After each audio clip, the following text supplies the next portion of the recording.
The Buffalo Bills fell to the New England Patriots in Week 7, and it brings up a whole lot of questions. Let's talk about it today on Locked On Bills. You are Locked On Bills, your daily Buffalo Bills podcast. Part of the Locked On Podcast Network, your team every day.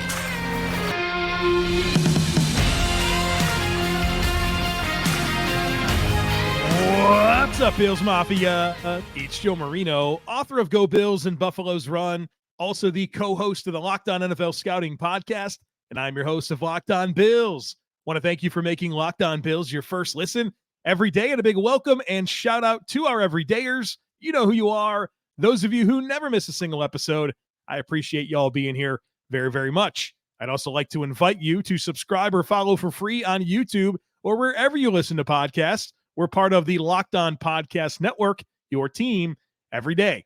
This episode is brought to you by FanDuel Sportsbook, official sportsbook of Locked On.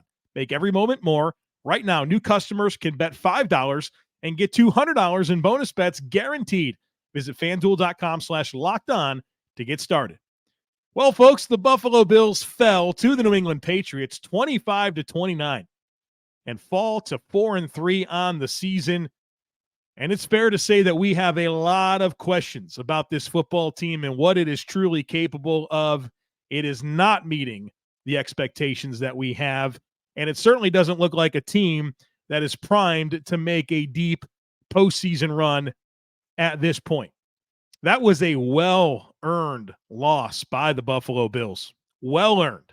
Not good enough on offense, not good enough on defense, and not good enough on special teams.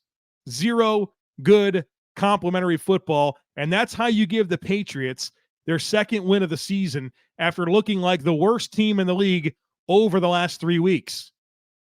So when you can legitimately feel like not a single phase of the operation meets the standard, it comes back to your leadership. Sure, there were execution issues galore, but operationally, this football team completely missed the mark against the Patriots. So as we get into this conversation, I'll start by calling out Sean McDermott. He's responsible for everything as it relates to this football team, and in totality, it was just not good enough. And despite that, you had the opportunity, despite plenty of lackluster over the last 2 and now 3 weeks, to get out of this game 5-2 with a home game on a short week to get to 6-2. But you're not. You're 4-3. Just not enough urgency out of the football team. There was way too many mistakes and just a really, really dreadful start to the game that the Bills could never recover from. The Patriots get the ball first. They come out and get a field goal on the opening drive. And worse things can happen than giving up a field goal on your opening drive. But during that drive, it exposed all of your worst fears in terms of not being able to defend the run. No Daquan Jones, no Ed Oliver. You know the Patriots want to run it. They got all of their offensive linemen back healthy, and they were really able to expose the Bills' defensive tackles on that first drive. So they get 3 points, and then Josh Allen throws an interception on the first offensive play of the game. Under center, play action, Josh Allen throws a pick on the first play. He didn't see Jabril Peppers. Didn't see that he was working back in coverage, thought he was going to stay in the flats. He buzzes back, picks the ball off, and you give them the ball right back at the plus 45-yard line. 7 plays later, you're down 10, and you've run 1 play on offense. Then 2 of your next 3 offensive drives actually have some positive moments, but they really mostly come up empty. 13 plays, 57 yards, but you settle for a field goal after having the ball 1st and 10 from the plus 11. You throw a touchdown pass to Dawson Knox, but it's taken off the board. And it turns into a 3rd and 17 because Latavius Murray's offensive pass interference penalty that he didn't need to do. Had nothing to do with the result of the play. Didn't need to do that. So you go from a touchdown to a 3rd and 17. Then you go 3 and out in your next offensive possession. And then you have another pretty good looking drive, 12 plays. that ultimately results in 0 points. Again, finding yourself at one point, 1st and 10 from the New England 17-yard line, the plus 17, 1st and 10. That very quickly turns into a 3rd and 16 from the 24. And you get into the 3rd and 16 because Christian Barmore dusts Osiris Torrance for a sack. And then Tyler Bass misses a 42-yard field goal. And you hit the locker room at halftime down 13-3. The first half was some of the worst complimentary football that I've seen from the Bills.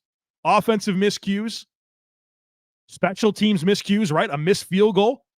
You can't cover the punt well enough. They return it 25 yards down to the Bills' 46 to set up another Patriots field goal. And then defensively, they seem to be able to run and throw all over you. So then you wake up a little bit in the second half. You come away with 3 touchdown drives. But you're not going to remember the 3 touchdown drives. You're going to remember the drive that didn't result in points in the second half. That's going to stand out a whole lot more. Let's talk about that drive. Another drive where you're moving the football. 11 plays into the drive. 11 plays in, you're 2nd and 7 from the plus 38. And Josh throws one up to Stefon Diggs in the end zone that falls complete. And I'll tell you what, this is one of the plays that bothers me the most in this entire football game. I'm looking forward to checking it out on the All-22 because when I watched it live, it looked like the Patriots sent 7. They blitzed both linebackers. So they sent 6 probably. And Josh Allen needs to throw hot in that situation. And I'm watching Dalton Kincaid the entire play. He sits down right where the linebackers left during a pressure look, right? Replace the blitz with the ball. Instead, Josh has his eyes 40 yards down the field to throw it to Stefon Diggs in the end zone. So then you get 5 yards on 3rd and 7 to bring up a 4th and 2. You rightfully go for it. And then there's that Dawson Knox drop that everyone's mad about. And you should be. You have to make that play for Dawson Knox. You have to. It's a killer drop. And Dawson Knox has been absolutely disappointing this year. Absolutely disappointing for a $14 million a year tight end. Now that throw was late from Josh, and that invited contact to the catch point, but Dawson's got to make the play. He's got to make the play. So the 3 touchdown drives in the second half were nice, and you certainly had opportunities in the first half. But then the defense also gave up 16 more points in the second half with the Bills down by 10 entering the third quarter. Just simply not good enough. Bad complimentary football, not playing to your standard, and allowing a bad Patriots football team to potentially get things on track for them. They were down bad. And now they're probably feeling pretty good about themselves after beating you. Not good enough. Plenty of blame. But when everything's the problem, and I know that everyone has their own things that are triggering them, right? You have whatever that thing is that you're mad about, whether it's Josh Allen not running the football, Dawson Knox dropping the football, Gabe Davis being completely missing in action, not enough impact from the defensive line, special teams, whatever your thing is that you're mad about, it's not one thing, it's a lot of things. And that brings me right back to the leader of it all, Sean McDermott. 4-3. 4-3, Sean, with losses to the Jets, losses to the Jaguars, where you completely mismanaged that trip to London, and now this. Not good enough.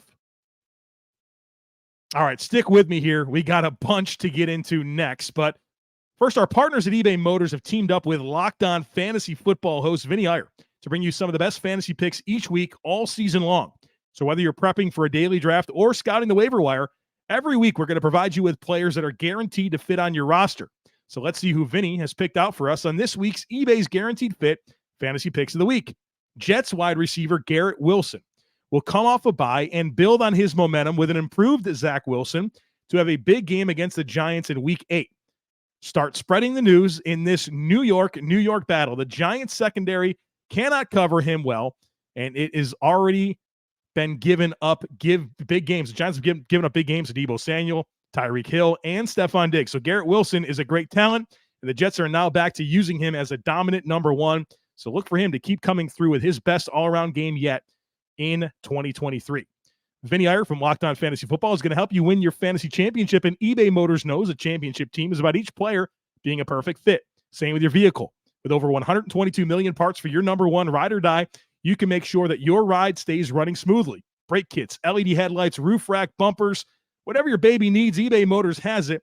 And with eBay Guaranteed Fit, it's guaranteed to fit your ride the first time, every time, or your money back. Plus, at these prices, you're burning rubber and not cash. So keep your number one ride or die alive at ebaymotors.com. eBay Guaranteed Fit, only available to U.S. customers. Eligible items only. Exclusions apply.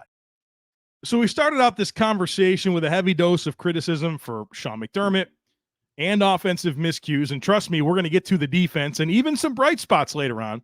But I want to finish out this offensive discussion. 3 points in the first half. 10 in the first three quarters. The lack of offensive rhythm and the questions surrounding it, it's not going away. It's not going away.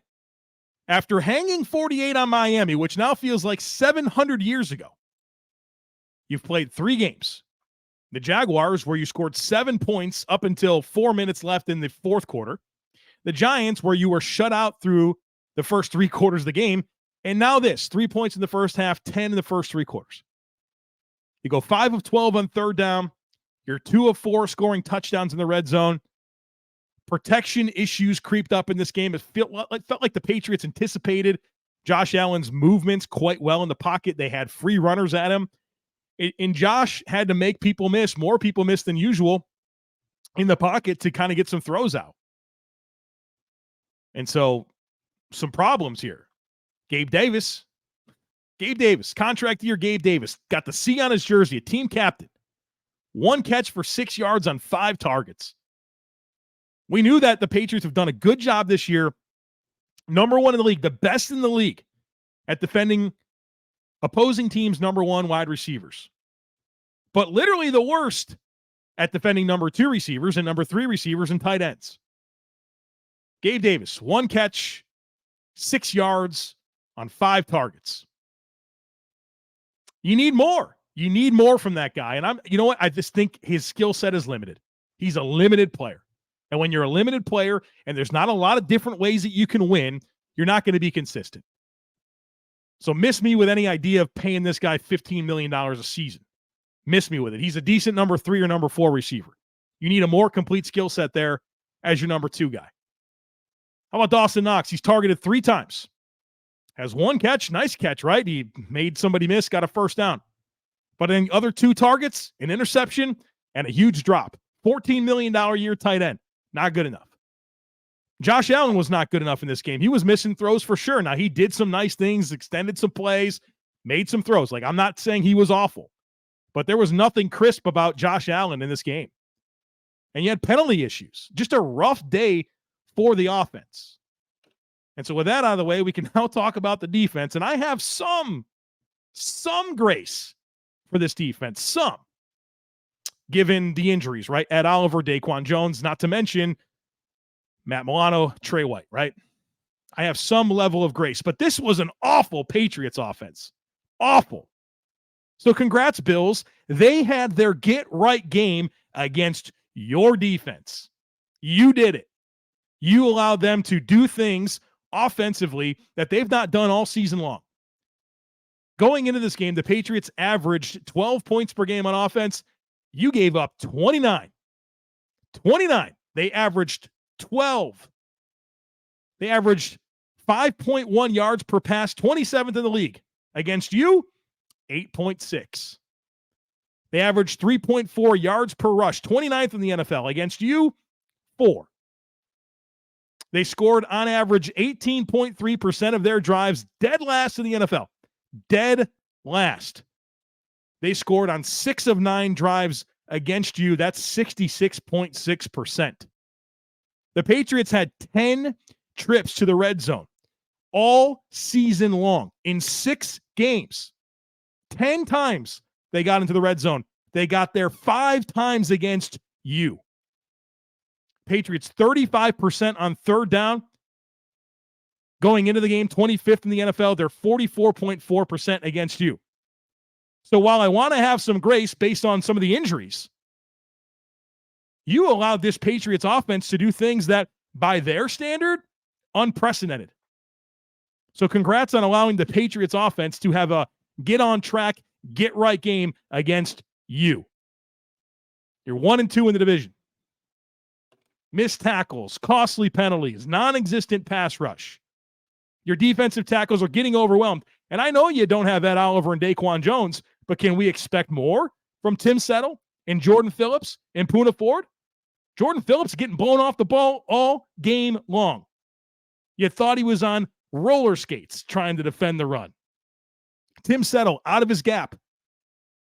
No gap integrity at all from Tim Settle in this game.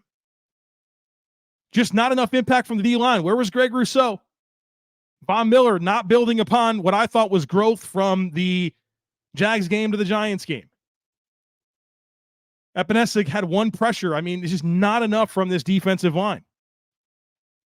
You got Mac Jones out there going 25 of 30 for 272 yards, 2 touchdowns, no interceptions, and a passer rating of 126.7.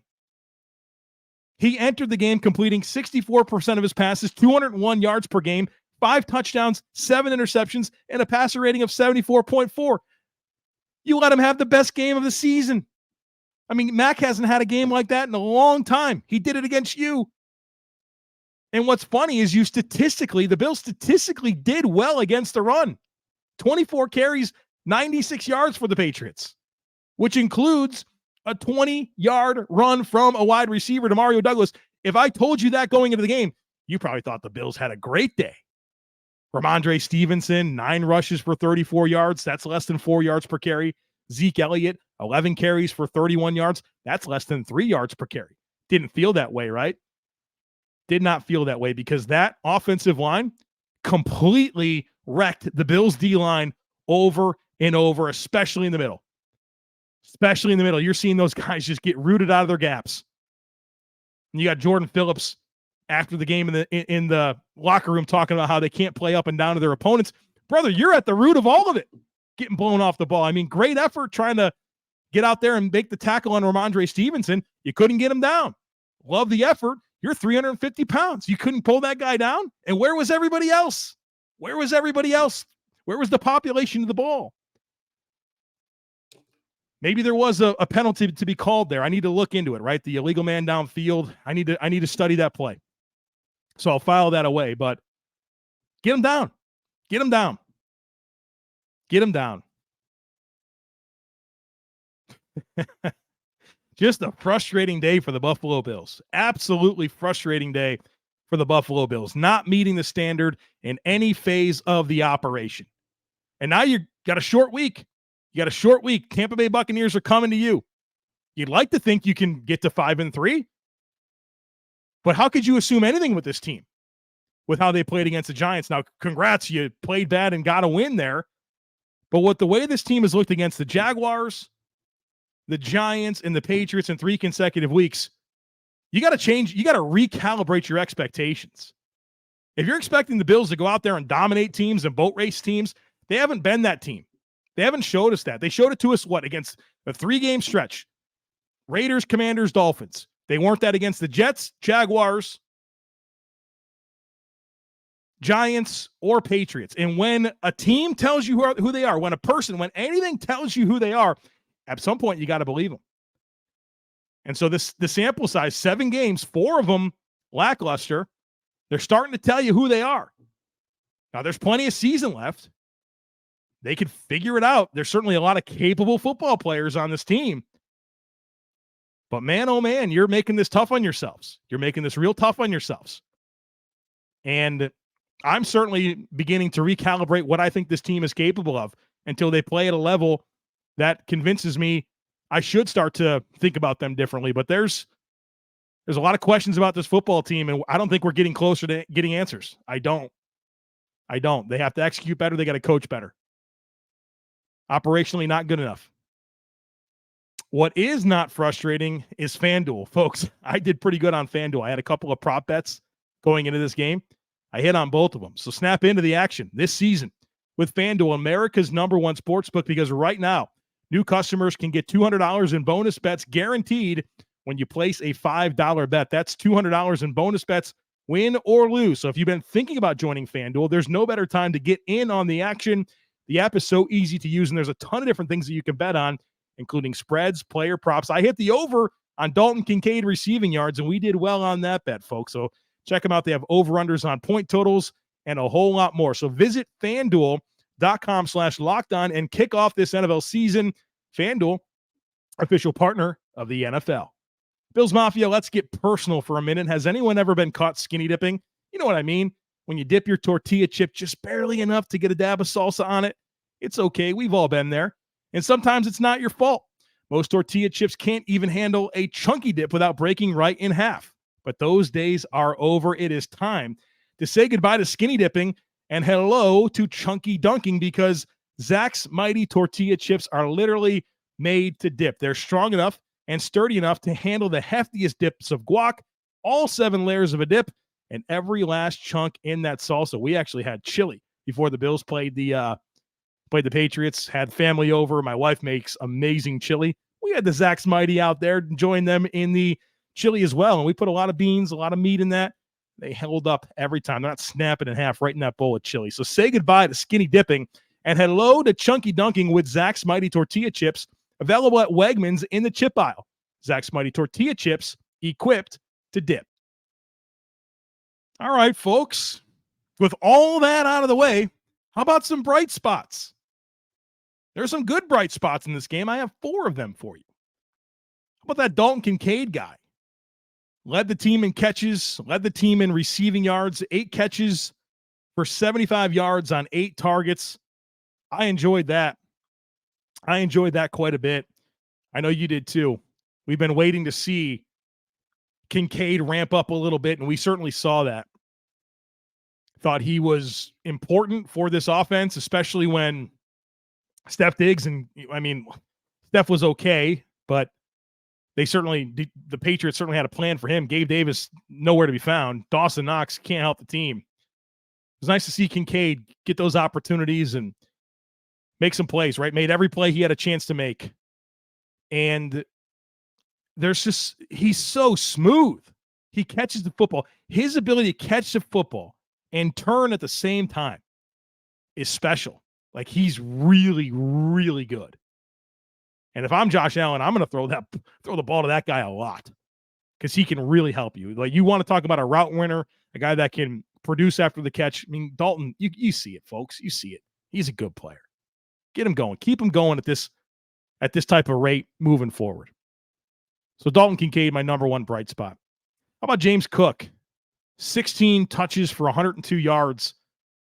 And that really slowed down in the second half. But if the Bills had a chance on offense early in this game, a lot of that was because of Dalton Kincaid and James Cook. I think he had 13 touches for like 96 yards going into the third quarter.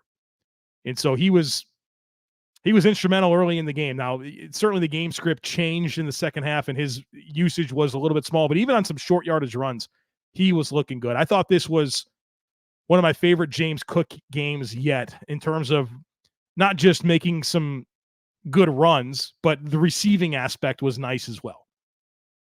Good game from James Cook. How about Khalil Shakir? I think he very quietly played well. 4 catches on 4 targets, 35 yards. And it was nice to see that, right? We're kind of looking at this trio of receivers in Shakir, Trent Sherfield, and Deontay Hardy. And look, Deontay Hardy made a nice play, couple people to miss, 10-yard reception to move the chains. Trent Sherfield just continues to be quiet, and he gets a lot of opportunity to block. But it was nice to see Khalil Shakir have this opportunity. I think he's been kind of quiet ever since he had a drop. I can't remember which game it was in.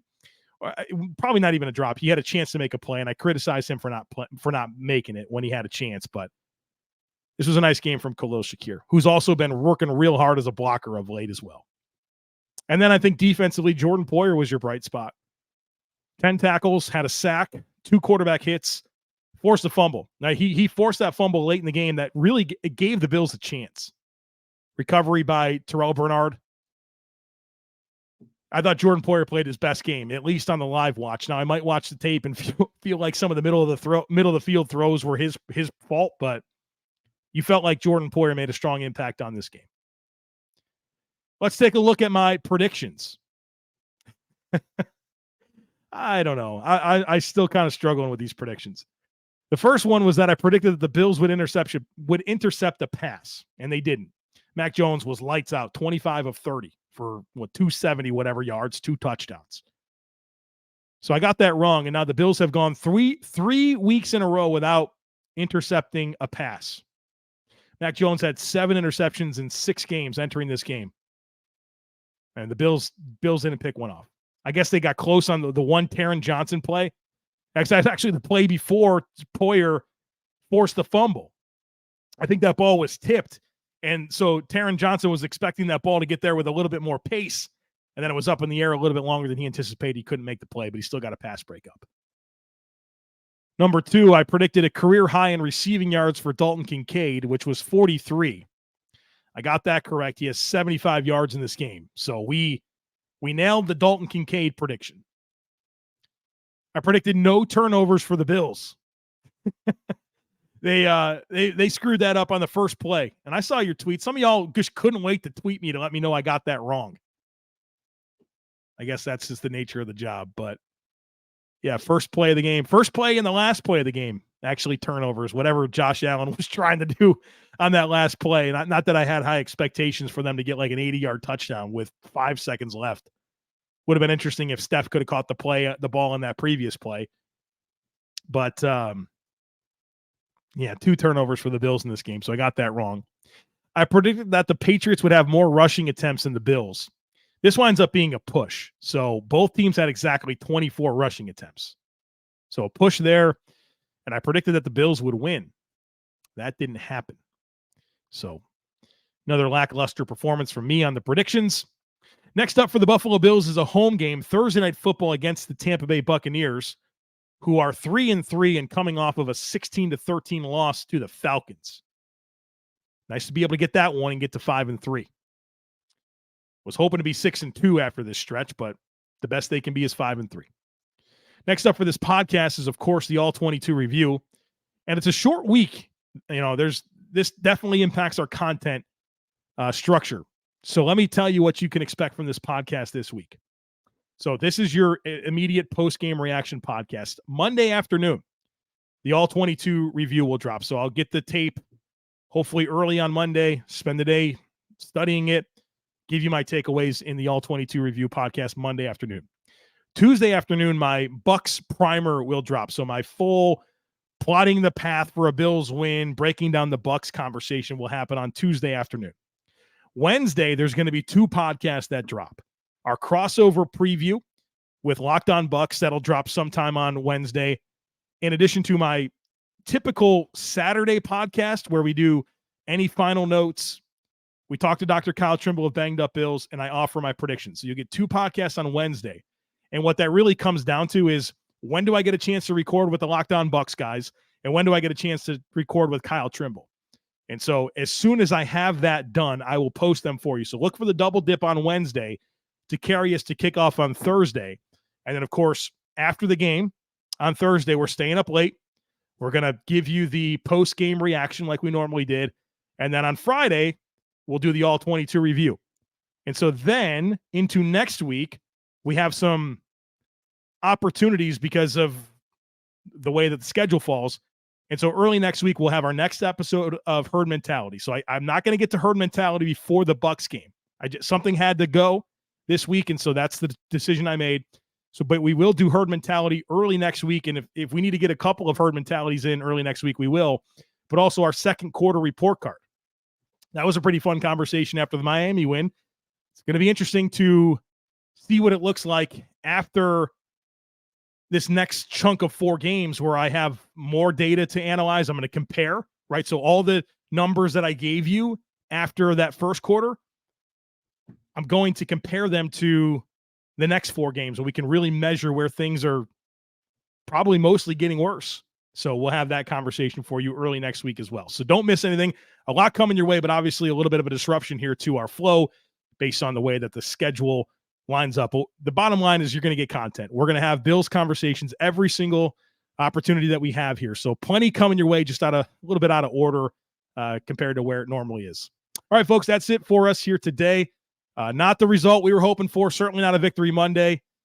but plenty to talk about as it relates to this football team. So don't miss anything. Make sure that you're subscribed. Would love it if you took a second to rate, review, and share the podcast. Have a great rest of your day.